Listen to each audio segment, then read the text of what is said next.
ಅಂಬರೀಷ್ ಅವ್ರ ಜೊತೆ ಆಮ್, ನಿಜವಾಗ್ಲೂ ಹೇಳ್ಬೇಕಂದ್ರೆ ಕೆಲಸ ಅನ್ನಿಸ್ತಾ ಇರಲಿಲ್ಲ. ಏನೇ ಅವರು ಒಂಥರ ಲಾರ್ಜರ್ ದೆನ್ ಲೈಫ್, ತುಂಬ ಜಾಲಿ ಪರ್ಸನ್ ಅವರು.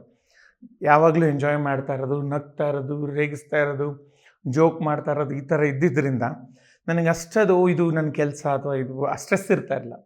ಹಾಗಂತ ಬೇರೆಯವ್ರು ಇಲ್ಲ ಅಂತಲ್ಲ, ಬಟ್ ಅವ್ರದ್ದು ಯೂಶ್ವಲಿ ಆ ಥರ ಇರ್ತಾಯಿತ್ತು. ಆಮೇಲೆ ಡೈಲಾಗ್, ಆಫ್ಕೋರ್ಸ್ ಡೈಲಾಗ್ ಸ್ವಲ್ಪ ಜ್ಞಾಪಿಸ್ಕೊಳ್ಬೇಕು, ಕರೆಕ್ಟಾಗಿ ಹೇಳಬೇಕು.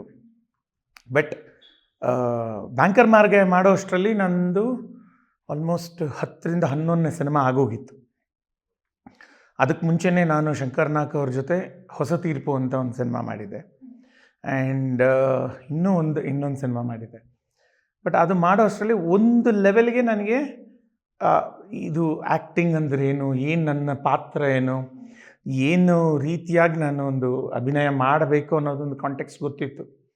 ಸೊ ಬ್ಯಾಂಕರ್ ಮಾರ್ಗೆ ಸ್ವಲ್ಪ ನನಗೆ ಅಂದರೆ ಕಷ್ಟಕರ ಅನ್ನೋದು ಬದಲು ಲೋಕೇಶ್ ಅವರು, I mean is such a extraordinarily big actor and wonderful actor.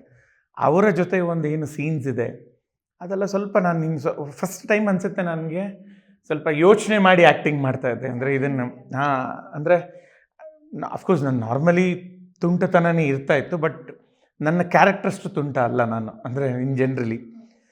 But ಅದರಲ್ಲಿ ಸ್ವಲ್ಪ ಎಕ್ಸ್ಟ್ರಾ ಮಾಡಬೇಕು. ಅದು ಅಗೇನ್ ಲೋಕೇಶ್ ಅವರು ನಿಮ್ಮ ತಂದೆ ಪಾತ್ರ ಮಾಡ್ತಾ ಇದ್ದಾರೆ. ಸೊ ಅದು ಒಂಥರ ಈ ಕಡೆ ಅರ್ಧ ಭಯ ಅರ್ಧ ಕ್ಯಾರೆಕ್ಟ್ರಲ್ಲಿರೋದು ತುಂಬಾ ಒಂದು ಇಂಟ್ರೆಸ್ಟಿಂಗ್ ರೋಲ್ ಅದು ನನಗೆ.